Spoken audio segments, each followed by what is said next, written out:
Megan, good to have you on the show again. Always excited to talk about this. I think it's a really interesting topic, a different business model that hasn't gotten a lot of play until now. Since we did our last interview, what has been your experience of just talking to people, whether they responded to the podcast, whether they're people who read your book and reached out?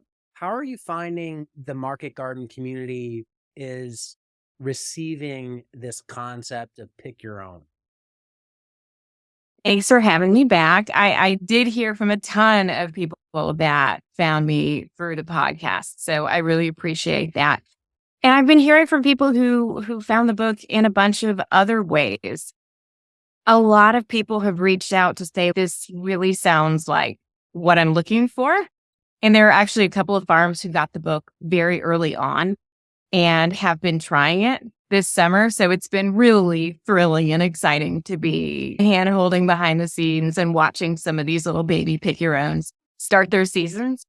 I'm knee deep in my season from really March 1st through only about a month ago. So I feel like we get so down literally in the weeds of the farming part and running the business parts that I'm just now re-engaging with all of that. But yeah, the response has been tremendous. So I'm very excited. Like anything, when it's a new idea, a different idea, people they tend to see like the great parts of it and maybe they overlook parts that are challenging. Do you notice anybody that you've interacted with? Are there maybe mistakes that they're making when they consider this model or things that they're downplaying or overlooking that are crucial parts of a pick your own? I would say there are some that have not necessarily made the same choices that work in my context. There's one that I've talked to who is closer to 60 miles out of town, but she was really confident that she would be able to get enough of a crowd. And if you are going to be on a pretty small scale, you probably could. Kind of things like that. Some people choosing to grow things that like are definitely did not work for me. I would never grow again, but who knows? They could work for them. One of the things that I was really excited about with the book is to have a whole bunch of other people doing what we do and figuring out how to do things and make things work that didn't work for us. Or, oh, man, I never thought of that. Like that, I'm very excited to hear from people who are coming up with things like that. But yeah, everybody's context is different. Everybody's market is different. And I try to stress that in the book, that you really got to try it. This is what our story was and what worked for us. So it's a jumping off point. Try it in your exact situation, in your community, in your market, in your farm context, and see what happens. Yeah, and to kind of give people a quick summary if they missed the previous episode, I'll link to it below here, but you're running a exclusively pick your own operation, so no off-farm selling. Your whole season is March to like mid-July. That's all the planting, bed prep, all that type of stuff, and selling. What are the other keys maybe in here for people just catching up that you think make yours work? So we produce 11 or 12 different crops. They're all very bread and butter. Red tomatoes, orange carrots, very easily recognizable, common across cultures, across kitchens, very commonly eaten vegetables and fruits. The picking season is mid-May through mid-July, which is the fat part of the season here in North Texas, where we can get tomatoes and a really early blackberry and like beets and garlic all within that window. So we open what we call picks just a few days in advance, and we sell tickets to them through the website. So we limit the number of people who can come every day so that we're targeting the right number of people as pickers for the relative amount of produce that we have ready. And we've also introduced the season pass, which is one of my revelations for this year that I definitely want to share with you. We had the season pass in the past, and all the season pass gets you is access to any pick without booking a spot so that you can just jump in your car and come anytime as if we're open and you have a membership, right? And you can pick one cherry tomato. You can pick as much as you want all day long. And then you do pay for the produce. But the more season passes that I sell, and I've stepped it up slowly every year. The first year I cherry picked like 100 of my favorite pickers to sell them to. And that went pretty well. So I went up to 300. This year I did a little over 600, and I'm cutting it off on it. Like, I'm selling the number I want. I could sell more. And I think next year we're going to go season pass exclusive. We're going to try it. So it's almost an entirely membership based pick your own club. The local pick your own Costco, essentially. Yeah, essentially. And I think it'll take me 1,000 plus season passes to do that. And I think I shared with you some of the season pass data, because the guest gets a QR code that we can check on the way in, and that data is collected so that I know how many times people came. And this year it was about a third, 0, about a third 1 or 2 times, and a third 3 times plus. And on every visit, typically spends about $40, $40 to $50. So I'm really trying to target those folks who are coming 3 times plus. And it's going to take me more season passes to do it, just to get enough visits out of everyone. But I really think we're within shooting range. And the season pass is so ideal, not only for us, the customers really love it because they don't have to plan. They can just jump in the car. But for us, the folks who come out and are on a season pass and feel like we're really part of their community. We get to know them all really well.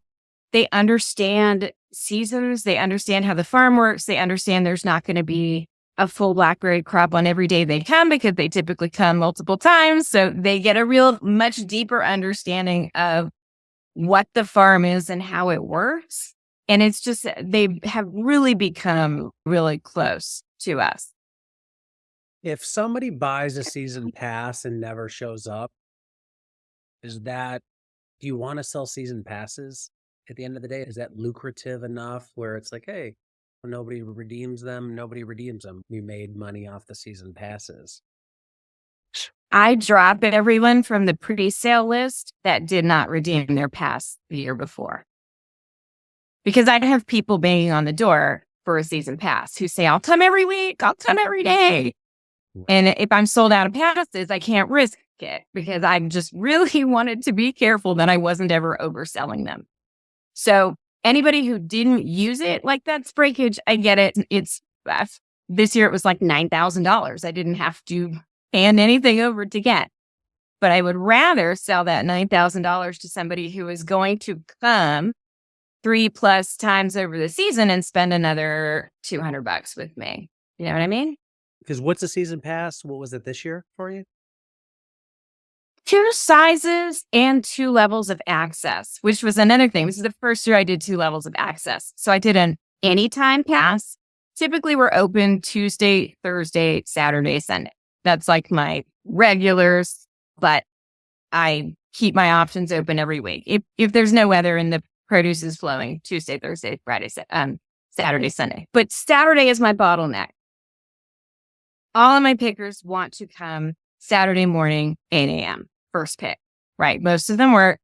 So I don't sell any tickets at all to Saturday morning anymore. And I can't really sell any more anytime passes because so many of those people want to come Saturday morning. So I added a weekday pass, and that was much more popular than I realized it would be. And I sold as many weekday only. And then I decreased the price of those commensurate with the access. That would be, I did a weekday only pass that admits up to 2 people, 1 to 2 people. That was $25. I did a weekday only pass that admitted up to 6. That was $40. And then anytime passes for an individual or a couple for $35, and a family pass of up to 6 for $55. Okay. And the pass is good for the full picking season. Good for the full 8 weeks, any pick, anytime during the pick. Very careful to say any pick, not any day, because obviously we need days to be closed door.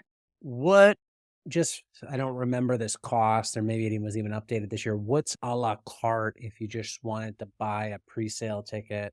What was that cost? $5. So it's $5 for a single admission. Okay. So somebody's And that's from like age 1 up. all right. So somebody's a family and they're thinking, hey, we're going to come a couple times. It just makes sense to get the family pass. All right. So a lot of this is really part of this is obviously the produce. But if we set that aside for now, a lot of this is managing the logistics, right? It's how can you control the flow of people on the farm at any given time? A lot of it is logistic, and it's all in name of preservation of the experience, the quality of the experience. I could sell as many I could just open a door, right? And charge $5 to anybody who walked up and let him in. But the point is to keep it controlled, to keep it a pleasant experience where you're not standing in long lines and you get to talk to me, you get to talk to dad. It's a personal experience. And more than anything, to make sure that there's enough food, that the produce is relatively plentiful. I still want to get mostly picked clean, obviously, because that's what makes money. But it really, the main thing is making sure, especially with blackberries, you can't grow enough blackberries. I can't grow enough blackberries for people. It would be, it really, there's no worse experience than somebody getting there and there not being almost anything left in the field. Yeah, it's interesting. So that seeing the season passes and moving away from the day pass, the individual pass, the idea is that you want to cultivate like a higher level customer, as you were saying, keep sifting out. I want the people that are coming back multiple times and I want to try and just get more and more of them. It pretty much is. They just get it. And dad and I can't produce an endless amount of food. It's a finite amount of food. And the dealing with the logistics of the selling the passes and all of that kind of stuff. A season passer, if they get there, and I communicate a lot with them during the season to say, look, there's not a lot of blackberries tomorrow. There's a ton of squash. It's pickle time, whatever, right? We really try to make sure that they do know what is going on so they have some expectation before they get to the farm. But the expectations of the experience for someone coming who can come anytime are very different than the expectations of somebody who is coming one time. And there is just there's a more of an expectation that, in our experience anyway, somebody who comes one time is going to be disappointed if everything's not ready. And agriculture just doesn't work like that. It just doesn't. I wish I could make everything ready on the one day that somebody was coming, but everything is always coming in and out and in flux. And the season passes really understand that better. Yeah, that makes sense. They're down for the cause, right? A little bit more. Yeah. They're partnering with you essentially on that. Yes. Yeah. I think that's a good way to look at it. They're partnering with us and they will have access to buy what we're growing. What's the limiting factor on season passes that you could sell? So I think you said you're 600. Is it produce that you can grow, or is it you couldn't squeeze in the people into slots in the day? So you're more limited by time. It's production. Okay. It's production for sure. This year, we were down a little on production, about 15% under where we were last year. But there are a lot of reasons for that. We went into that clear-eyed because we wanted to take a hard look at our growing practices. And Dan and I decided at the beginning of the year, we wanted to take a much more biological approach and a much more targeted approach to our amendments and our soil health and all of that.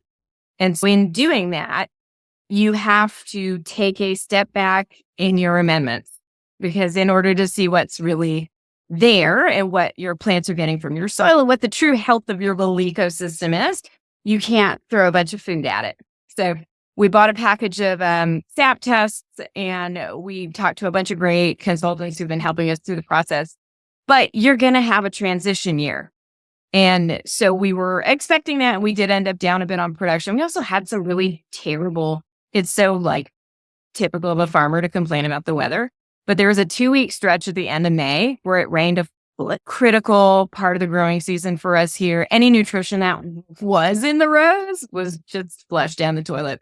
So we had to press production for a variety of reasons that we were somewhat expecting. But we sold everything we grew.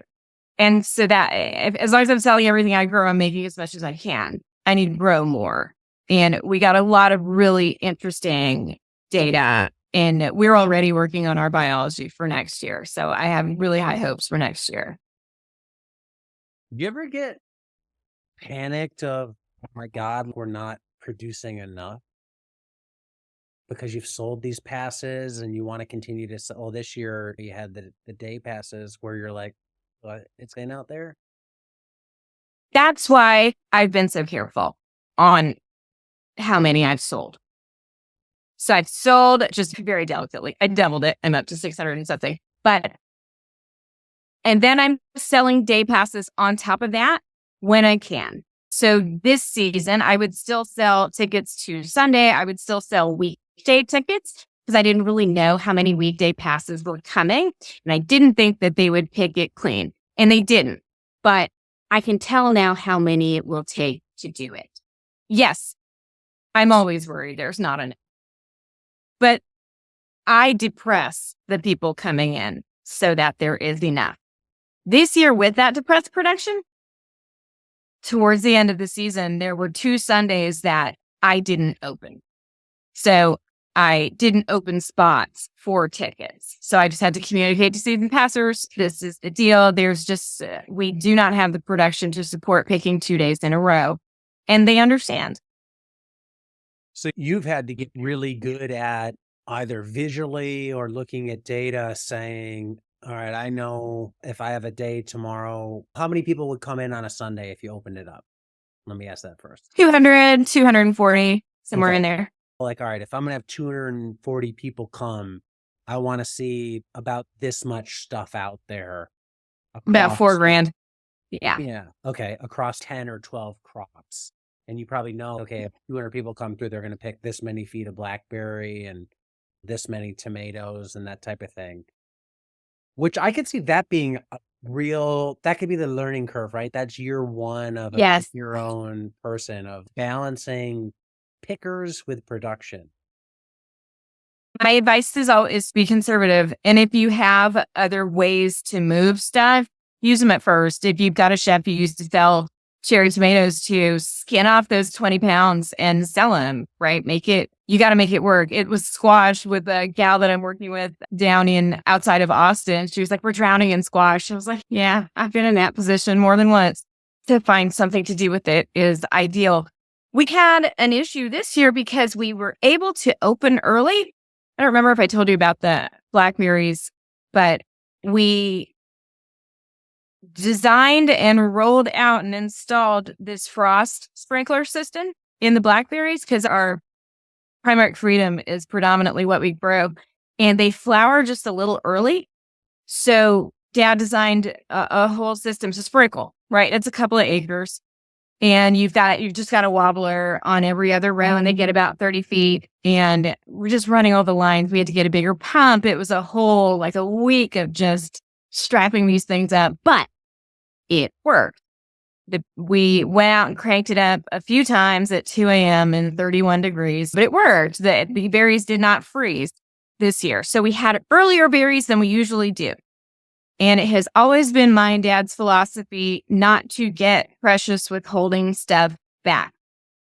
If people are here, let them pick what's ready. So we let them into the carrots, into the beets, into the onions when those berries were ready. Because the longer something is sitting in the field, the greater the chance that there's something that can go wrong. If it's its size, pick it, get it, go. However, we were picked out of carrots and beets early. Not probably halfway through the season, atypically early. What that meant was I didn't have those, what I call a buffer crop. I didn't have those crops that are always there, always ready to buffer running out of the fruiting crops, to buffer running out of squash, cucumbers, kind of thing. So I really had to be careful this year, getting into June and seeing, oh man, we could really have a day where someone came out and there was practically nothing. Where in a typical year, that really never happened before. In a typical year, I have carrots until the end. I have beets until the end. I have onions till the end. So that was stressful. but we made it. That closing on those Sundays helped a lot. And then just really pulling the day passes, that helped as well. It's really the worst experience you could have is somebody comes out and there's barely anything there. And then suddenly that review is this place sucks. These people can't grow anything. This place sucks. Yeah, no, absolute worst case scenario that we work very hard to avoid at all costs. Do you think between, I'm just trying to think, so a new person doing this, you overplant and let's say you're left with leftover yield and you don't want to move it anywhere else. Are you making enough off the admission, do you think, to help offset that leftover yield? Most definitely. So admission this year, because we had the lower production, admission was close to 30% of our total revenue. So even, and I don't go ahead. I was gonna say, so even if you'd overplan it and just like some stuff literally just got tilled, then it's so what? Like we didn't sell it. We made it on the admission. We ensured people had a good experience when they came. For sure. And you can think about admission in a bunch of ways, right? I can think about admission as the per pound price was a third higher on everything, or admission paid for my insurance costs, in spades, right? The additional insurance we have to have, that kind of thing. What was I going to say? Doesn't matter. We'll see if it comes back. I've had some people mention doing things like pick your own, like just blackberries or raspberries. Out here we'll have strawberries. There's a blueberry farm not too far away. Those probably draw. But do you think, like, where's the lower limit? Can you get by with, you probably can get by with one fruiting crop like that, right? Like they're popular enough to work. But if you get into veg, do you think you probably couldn't just have tomatoes, right? No, I don't think so. I honestly, in most climates, I don't know, that might not be fair to say, because we do have just a really nice we have a very short spring, and then we have a mild beginning to our summer, and then it's deadly hot. So we have this period that really works for a broad range of these bread and butter crops. I don't know if that's the case in most places. And that's something I'd be curious to hear from other growers who try this about. If there are places where it's not really possible to foster this range and variety of crops to have all at one time. What does that look like somewhere else? I don't know. Are you still rolling? Where you are, I'm sure you could do it. Yeah, I think there's probably also the market, right? If you just did it, if it was like Tomato Mania or something, when you just had brand it, totally. different types of tomatoes and it's just come out, try a bunch of stuff, check it out. There's just some novelty in that, but that works in San Diego with 3 million people. I don't know if it works in, I don't know, Texarkana or wherever. Do you think the crops that you have, are you still like loving the crops that you have this year, or is there stuff that you grew this year where like, it's time to get rid of that, or we want to add any adjustments? We're not going to lose anything. I haven't really changed the roster in a while, in a few years. The one thing that I am working on is I've talked to a bunch of pig flower farmers through the book who have reached out. So I'm really trying to up my flower game. I used to just do a row of sunflowers and be like, that's that. But people really love them, having a variety of flowers. So I did some zinnias and I did some cosmos and I dipped my toe in. And yeah, people really responded to it. I had ladies down there for 45 minutes just looking for making their perfect little arrangements. So I'm going to put some more effort into that next year. But no, I really can't go by our revenue per foot numbers this year because we did take a step back in production, but we know based on last year, we know where we can go, and we hadn't even hit the potential last year. So I'm very hopeful that with all the data we got this year, we can really crush next year. The you pick flowers, is that like a bouquet, or you do that by the stem? How's that? Yeah, there's a flower farmer that I talked to who uses these, you get them on Amazon, compostable cups. And I want to say it's 15 ounces and they're tall and skinny. And I was like, man, I don't know if this is going to work. But she said it's what she uses. and they worked great. It's taller than it seems. And then we just did fill the cup for $5. And some people come up with 8 flowers in there, and some people will cram it, but not many. So yeah, and then we just did a flat $5 for the cup, and people loved it. They could get some water in the sink and put it in the car on the way home. Good deal, because I've talked to some people who farm flowers lately, and it's crazy what some people are getting for bouquets at farmers markets and stuff like that. 25, $35. Whoa. That I wanted to mention. So it's funny that you say that. We're going to take a produce price increase next year.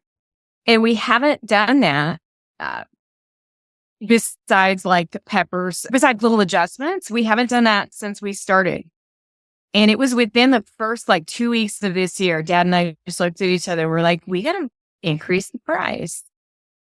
Person after person at checkout would go, that's all. And so you don't want to gouge, right?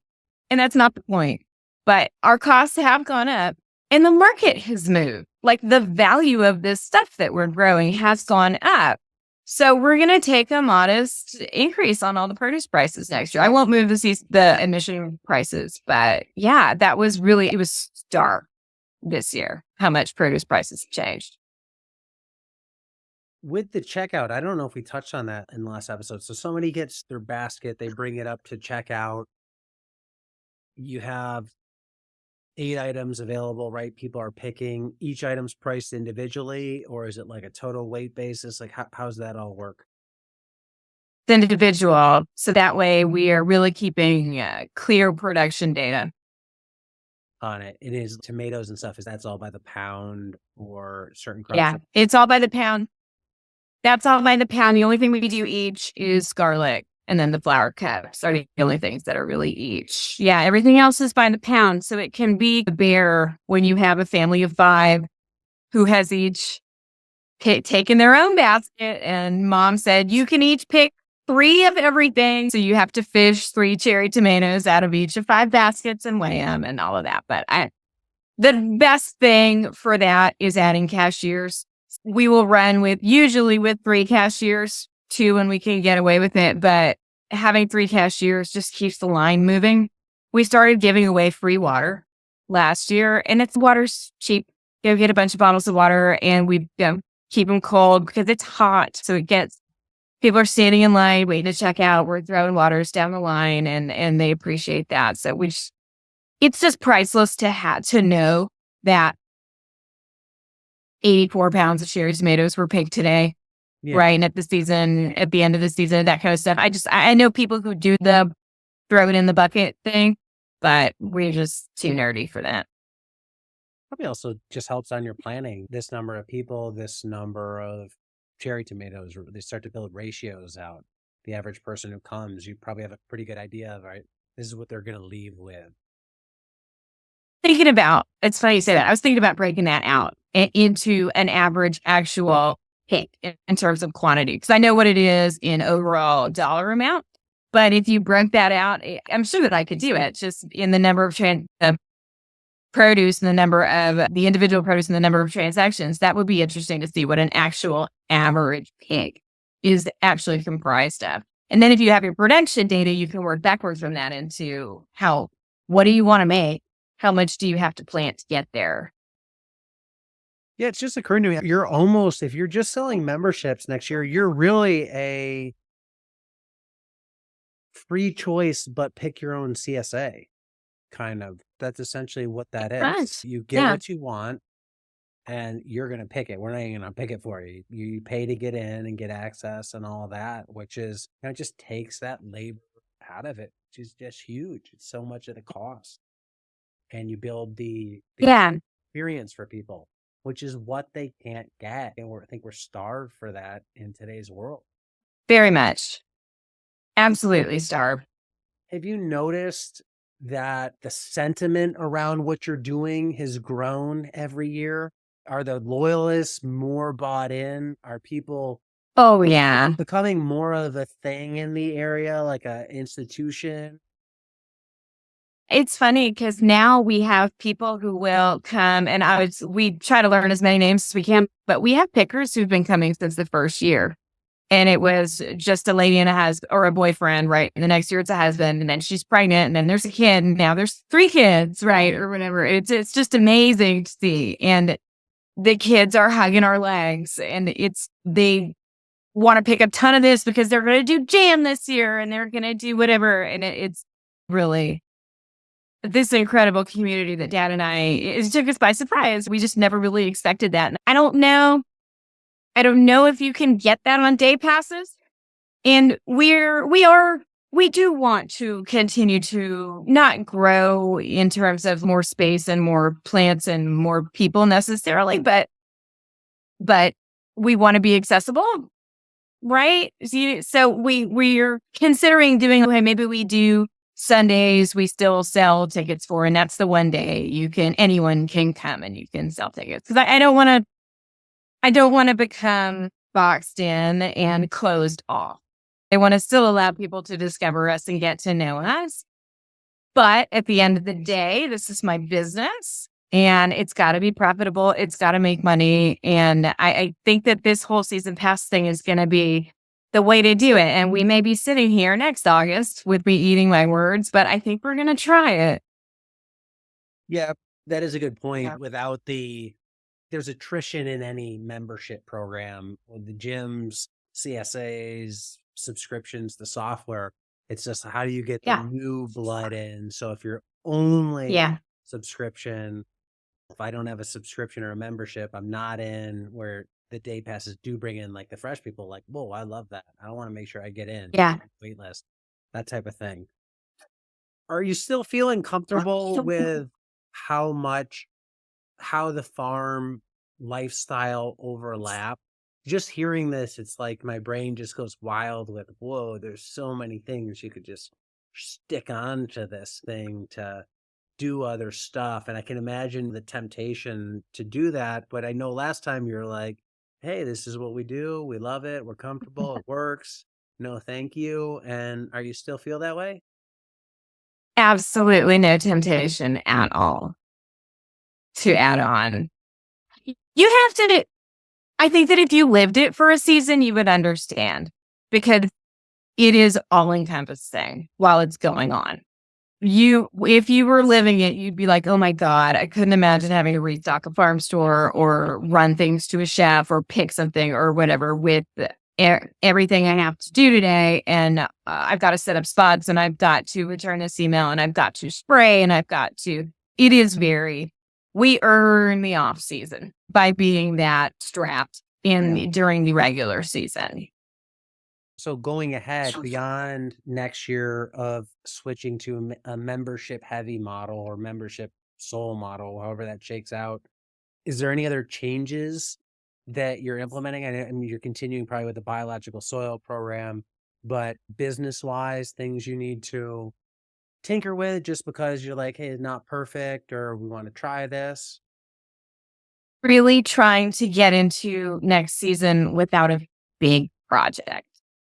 And I've told Dad already, no big projects to start the year. Let's just be, because there's always something. You have a farm, you know how this is. There's always something that's weighing on you that then you're rushing to do. This year it was the frost, sprinklers, and then it was finishing the barn because we have this, we have been operating under tents forever, but the tents, it's increasingly severe weather. Our tents kept getting torn apart. These big wedding tents that were getting torn apart.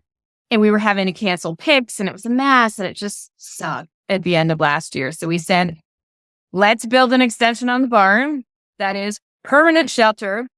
And then, of course, you get so busy and you're planting and you've got to prioritize this and that. It gets to the middle of May and berries are ripening. And my 73-year-old dad is on the barn roof screwing tin down. We made it, but not by much. And it's pretty stressful. So what I'm to say, I would like to not take on any big projects this year. We have some blackberry space open and I think we are not going to plant anymore in that. We're just going to really focus on what we have. No major changes. We're in that was a transition year. Next year will really be a refinement year, I think. It's always good to have, the project thing. It's that can be draining in of itself. It's another micro, not business. It's like another huge thing that requires attention. It takes money. It takes time. And I get the idea of let's just operate as normal. Let's not throw extra sauce on. 1 year, Yeah. just one, and see if we like it. So this year you took a step back in production by 15%. How would you handle this? Next year, the soil adjusts, it kicks off, and you go, we'll call baseline 100%. So you're back up to baseline, but then you go to 125. So production goes 25% above baseline.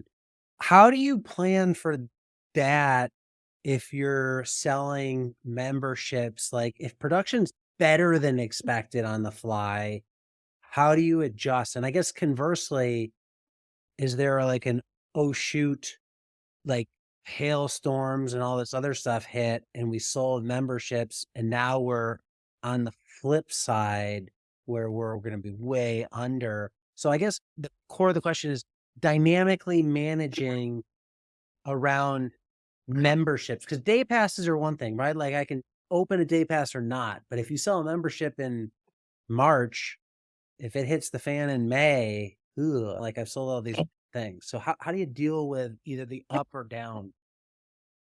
And that's exactly why I've stepped them up so gradually to feel qualitatively and quantitatively what those produce volumes are for the number of passes at each level, right? So overproduction is easy. I'll open day passes. No problem. I'll turn the marketing on, open day passes for whatever days I want. I could sell more season passes if I want. I don't like to do that more than the week into the season because it just doesn't feel right to not sell something that gives you access to the whole time. But I would just turn on the day passes. Easy peasy. Depression in production, for one thing, we are one of the 2 whole farm revenue protection policies in the state of Texas. So I am not afraid of a hailstorm anymore. I haven't had to claim on it yet, but we did finally get that through this year, which was exciting. If I was in a situation where, but you still got to get through the season, right? That only handles me financially. I still got people to deal with. If I was in a situation where I was losing significant production and I had all of these season passes, that's just communication for me. That is email. It depends on how bad it is. Obviously, if it's so bad I don't have a season, if I do have a hailstorm and I don't have a season, I would give people the option for their money back. And you can let me keep it if you want. I'm a poor farmer, but I'm going to get whole farm. I have insurance, right? That's what it's for. If you want to donate your money to me, you can, but I will give it back. Absolutely. No problem with that. But in terms of just like little bits of here and there, man, the squash is just really sucking this year. Whatever, it's taking forever to grow. That was the case this year. I'm sending usually twice weekly emails to my season passes, and I watched and I had not one unsubscribe from this. And I've started texting them to say, hey, this is what's going on. We've got a lot of this. There's this bug I can't figure out on that. Whatever's going on. So that they know. In my experience, as we've built these relationships with people, and there will be new ones all the time, but if you allow yourself to be accessible in that way and say, look, I'm not a faceless person who put a bag of carrots on the shelf in the grocery store. I'm showing you my face all the time in my social media and on my website and anywhere that you can find me. You can come and talk to me. I'm a real person. I'm doing my best. Sometimes things go wrong. This is agriculture. This is not for the faint of heart. This is really hard to do. In fact, even if you're good at it, it's hard to do. Being vulnerable and open like that and saying, Dad and I have had conversations with pickers where they're like, oh, me, there's no more blackberries, or that if they got disease or whatever, and you say, look, you're not nearly as disappointed as I am. I'm even more disappointed than you that this stuff isn't growing. But Right. being accessible and being human and having business relationships. The season pass thing is very relationship based. That just seems like what works for me. Makes sense. Like anything in a small business, I guess there's two ways you can treat it because there are small businesses that are very transactional, like a gas station or something, right? Just owned by somebody. Let's say, hey, you get the gas, you're on your way. But it shows the value of relationships here for hearing that you're stepping up season passes to want to bring that same customer back. Yeah, they are making more sales, but like they get more invested, and then you deal with problems through communicating, and that's why people come in the first place, right? Is because it is a human based business. It is an experience. So it almost works, probably not for you if bad things happen, but it just makes it that much more real of, oh, yeah, like this is not a machine. This is not just a factory. I'm not going Right. through Hy-Vee and picking stuff off the shelf and that, which is cool. I guess that gives people flexibility who are new and starting. And that's the person I'm thinking of listening to this is I want to do this. And there's a lot of worry of, can I produce enough or not? And it's, you probably produce some stuff. Some stuff will probably struggle. And it's just up to you to communicate that accordingly to people and set expectations. So you don't want them to be surprised, which I think is what you're saying. Setting expectations is my grader, and I laugh because I'm like, it's going to be a setting expectations day. Oh, great. My favorite, where we want to make sure that we're telling people on the way in, look, this is what's going on out there. Just let us know if you've got a problem. And that has been enough because if I could control everything, I would.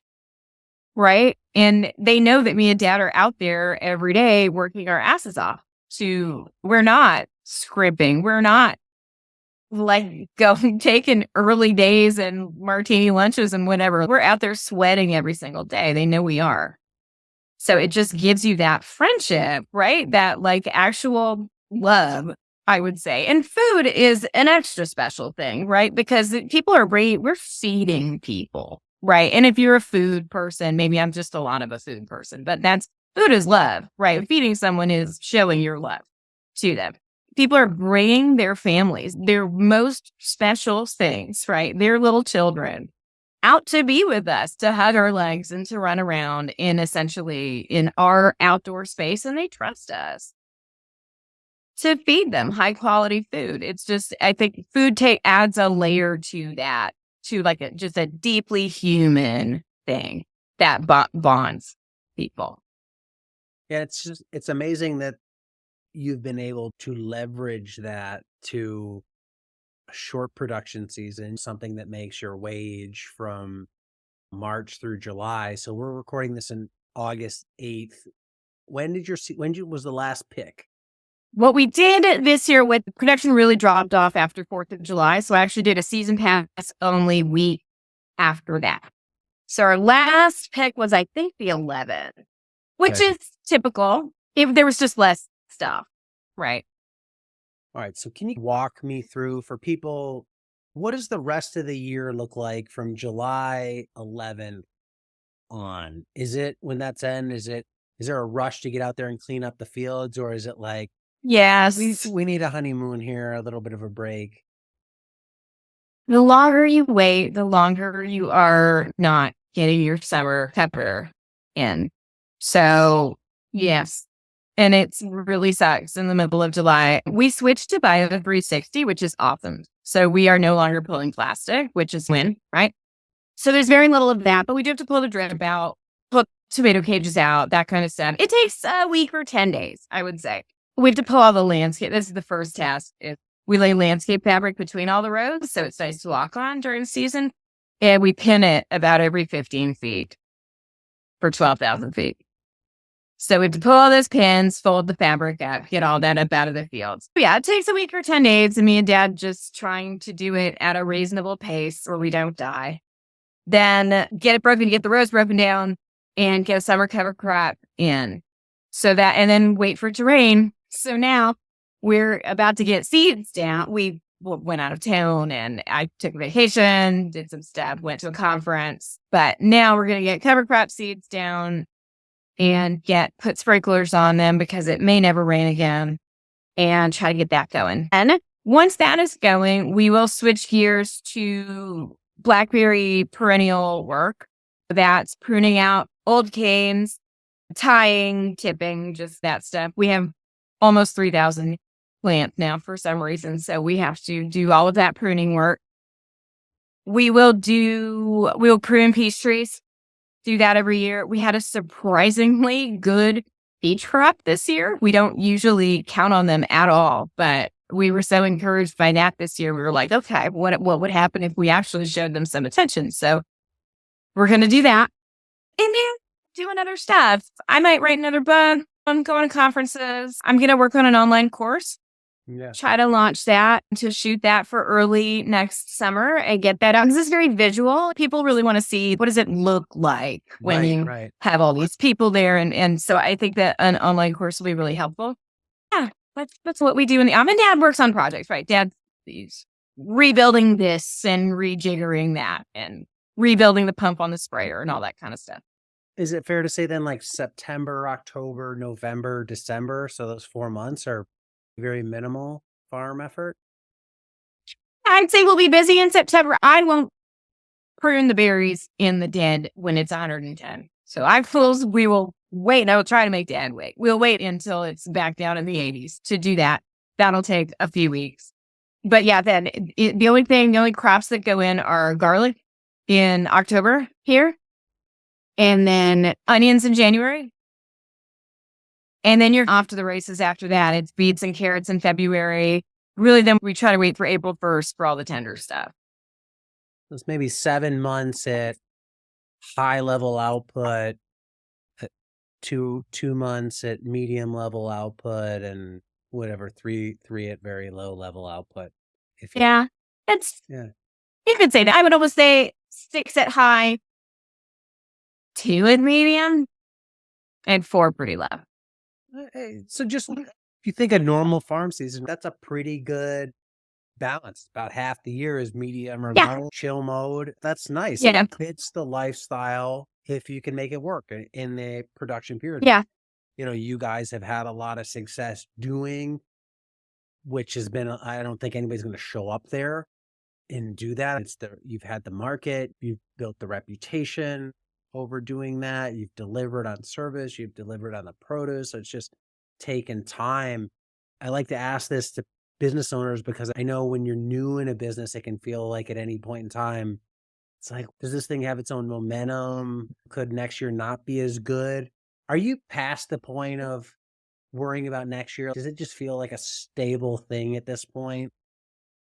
No, never. I will tell you at the very beginning of this season so I sold those weekday season passes, right, which I had never done before. I was not selling I was only selling about half the day passes that I was putting up. And I was like, oh my God, it's over. Nobody wants to come anymore. Like, I was legit freaking out the first week, and all the season passers came. Yeah, I had to wrap my mind around the number of season passes that were buying day passes. And it stayed like that through the season. That I was always selling fewer day passes, but it completely worked out because the weekday passes came consistently. So no, never relaxed. Yeah. I'm more relaxed when I figured it out and it all saw that, oh no, actually this is working perfectly. But yeah, no, we'll still freak out. For somebody new, trying to think of the risk in this. Worst case, you grow it. You probably want to go in having an alternate market stream in mind, right? Because I grow the produce. If I can't get the pickers to come, I at least want to know I can move it through a farmer's market or something like that. But that's obviously there's the typical growing risk that comes with any new farm, regardless of the model of how you're trying to sell. So maybe the hardest part in this, beyond the growing, which again is universal, whether it's a CSA, a farmer's market, or whatever, is getting the people to come. That's the real challenge in this. I think And I don't know how much harder it is now than it was then to get in the news, to build up the following. There are ways you can buy followers, you can run ads and do all that kind of stuff. Our rise was very organic. It was one article in Dallas Morning News a few weeks before we were going to open in that first year. That was the lady who does the farm beat. We knew her well just from the scene. Wrote an article about farm in McKinney dropping markets to go 100% U-pick. And that article on their Facebook got 50 something likes, shares, and comments. Nobody knew who we were. It was just that just made me and Dad go, oh, there's actually a lot of demand for this. So I don't know if it's how easier for that kind of coverage is to get, but that was the thing that really just tipped us into a greater consciousness. I think if you give a good experience, word is going to get out because people do your marketing for you. Mom is going to pull out a phone when Junior gets a carrot out of the ground, and she's going to tag you on Instagram, and all of her friends are going to want to know where she went. It's very person to person. Back to relationship, it's very person to person, I think, more than anything. And we get people who sometimes my season passers will ask, can I bring anyone on my path? Because it's not in my household, but I have a friend who I really want to introduce to the farm. And we're like, yes, of course you can. That's ideal. Yeah, bring a future member, please. Yeah.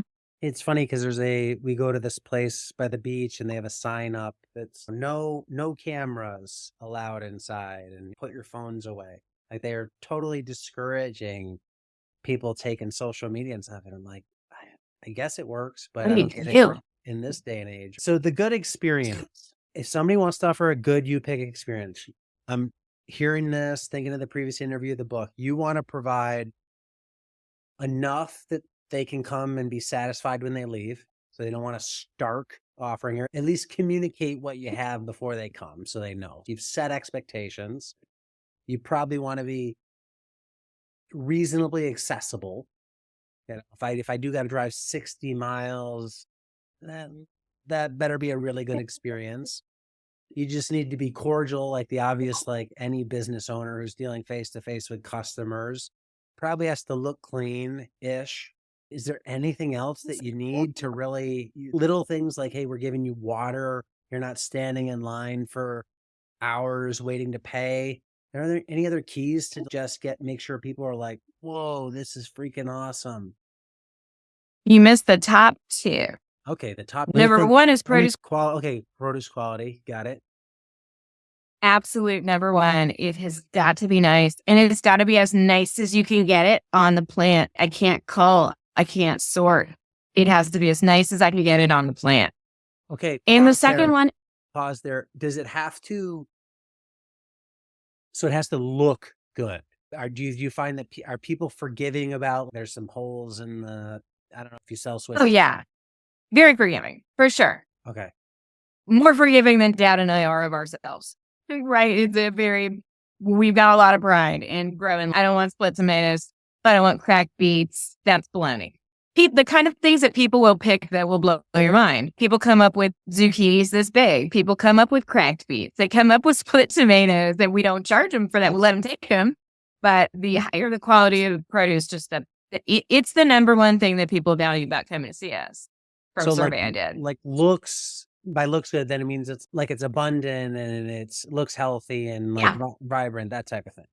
Healthy, undamaged, minimal bugs. Plants are nice. The tomato plant, not just the tomato, is nice. Weed free, all of that. But yeah, the produce itself be easy to pick and good looking and obviously tastes good is what gets them coming back. Okay. So number one reason, so good quality. Okay. What's number two? That we're nice. We are accessible. We want to be with you. We want to talk to you. We're hospitable people. We want to show you a good time and we care that you're having a good time.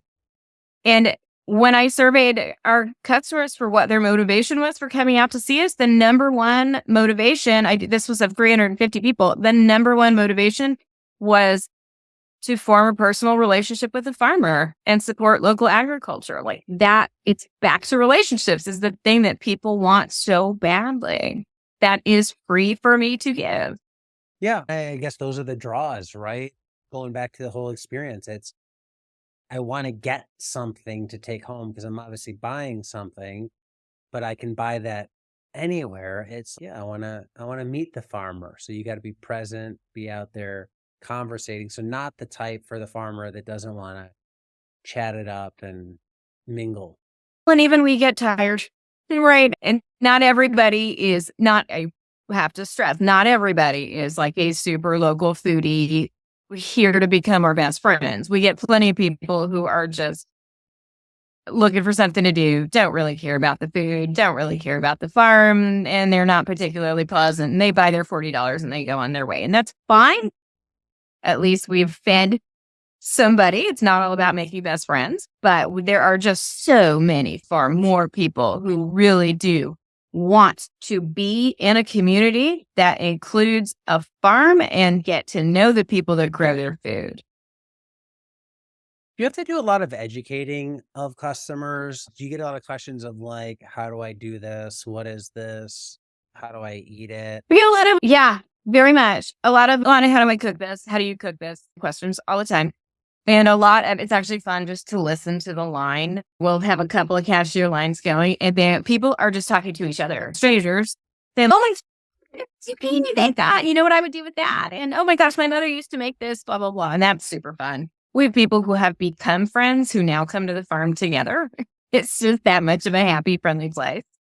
But we get a lot of gardening questions too, because the people who are willing to and want to come to a pick your own farm generally have some gardening abilities, and we give it out freely. A lot of it's hard to scale, farm scale advice to a garden, but we do. We spend a lot of time talking about that. A lot of people are just interested in the history of the land and what used to be raised here, what this used to look like, because it's growing very rapidly around us, developing. So I think there's an appreciation just for the green space of it all as well. Speaking of that, your dad's 73. My dad is 74, 75.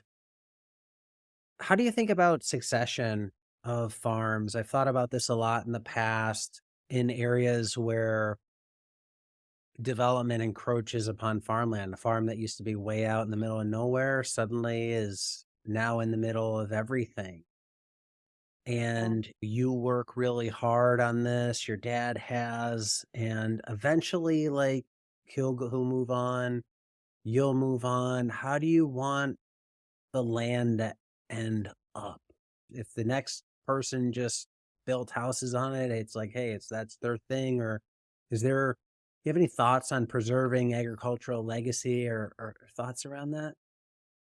It's a great question, honestly. And it's something that I think about more every year, right? Because it gets to the end of the year and me and dad are ragged, bloody, beat up. Okay. Next year? I'm like, okay.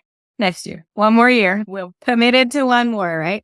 And we'll revisit that discussion every year. And as dad does get older, my dad's a horse. He's a strong guy, but he's not getting any younger. I don't envision myself doing this without him.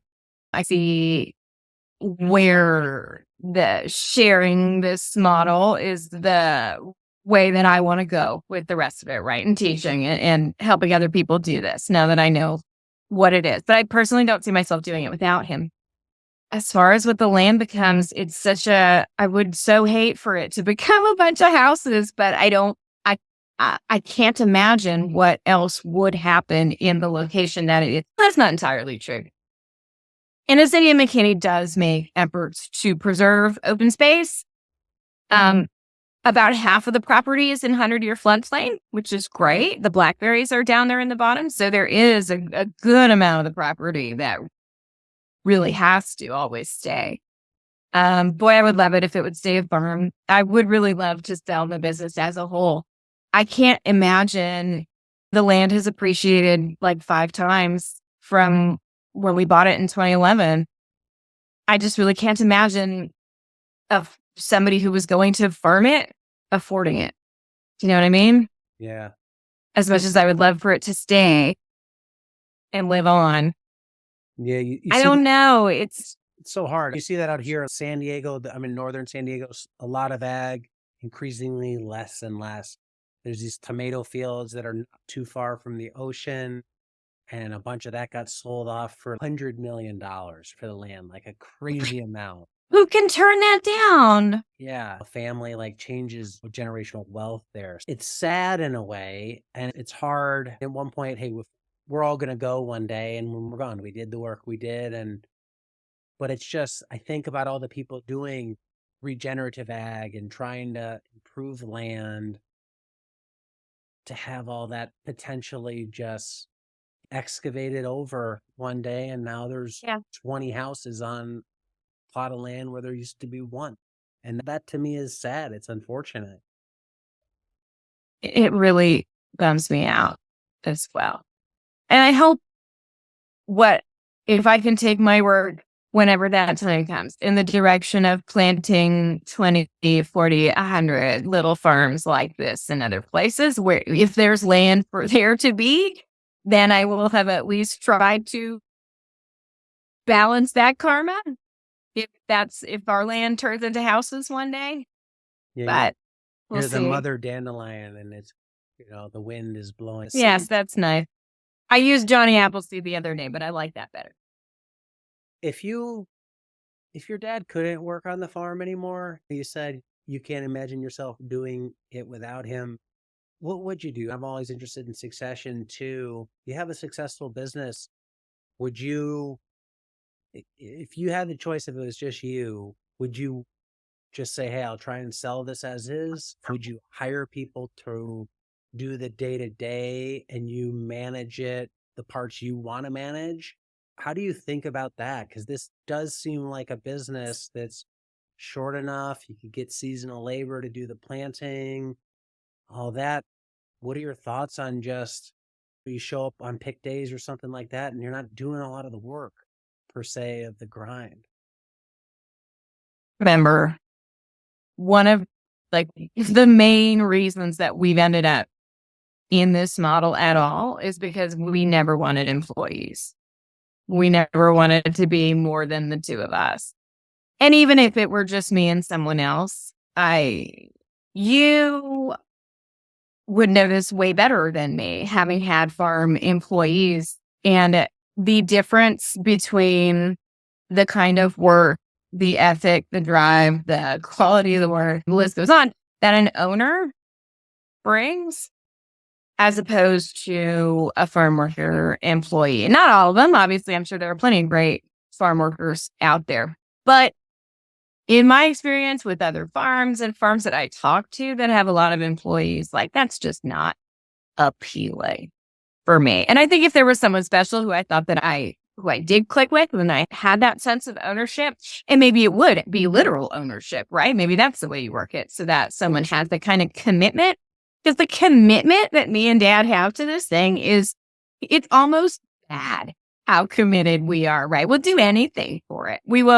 We're so dedicated to making it work that we just live and breathe it especially for that stretch. We get breaks. But man, would I be that way if it wasn't mine? I don't know. I don't think so. This business is as much about doing something with your dad, or maybe even more so than it is about the business itself. So it's if I can't do it with him, then I don't want to do it. I haven't been a farmer my whole life. I was a scientist before I was a farmer. I've been a nonprofit professional for the last 7 years. For me, I can do lots of things. Farming has been an incredible, really something I never really saw coming in my life that I've been doing for the last 12 years. And I have really enjoyed it, but I enjoy lots of things. There are certainly easier ways to make a living than farming. And I think I will always be involved in some way with agriculture, but I don't know if I need to be pulling weeds and pulling plastic and pruning berries and stuff for the rest of my life. Yeah. I like the I'm trying to think of the word, and maybe not respect for it, but you know why you do it, I think. And it like it's hey, here's why I do this. Here's where I get the juice out of it. Some people start businesses because they like the challenge or problem solving, or they're trying to get rich, or they're trying to change their family's life. And I think just hearing this, it's one of the reasons you're doing it is you have this experience and these memories and doing this with somebody. And probably also now you're seeing like that internal, I don't want to put words in your mouth, but you're getting like the fulfillment of, wow, I did this and I put this out there. Now the rock dropped into the pond and I've created ripples and I get to see the ripples, and that now brings me joy. That's what fuels me for the podcast. It's like podcast I did a long time ago, your last episode, right? People still get benefit out of that from now, and I find out about it. I worked on that 6 months ago, but it's like that brought a little payback today. So yeah, there's all these alternative forms of capital beyond the dollars that come in when you start a business, and really you're really in tune with yours, I guess is probably the best way to say it. Pick your own, especially, I think, gives you that satisfaction, right? That you're seeing people every single day who are coming to you and expressing gratitude for what you do. And it's incredibly satisfying. And in turn, you know that for them, you're providing them with this beautiful experience and this high quality, nourishing food. So it's just this positive feedback loop of goodness happening, being put out.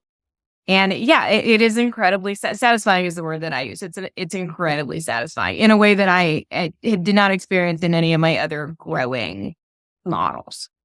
But yeah, the thing that with the book and with finally deciding, okay, I'm going to actually write this thing and share this and start talking about it and hearing from people. And I'm really excited to hear over next summer and then with the course and everything, trying to change some lives and keep some people farming, because I would not still be farming if we hadn't figured out how to do this, because we've got to make money. Farmers should make money. And this works. And it touches people at the same time. It's just such a win. Absolutely. So you get that kick off of it. And I think the one thing I'm jealous of, and I wonder if maybe every business is like this, is your business has a true like cycle in it, just like the year. It's like there's go time and then it gets real tough and then it winds down. And I know just from being an entrepreneur, when you're go or feeling pressure 365, it's hard because you get run down, you physically, mentally, you get stressed. It's hard to step back and say, what did we do? What can we improve on? What changes can we make? And then you start making emotional decisions.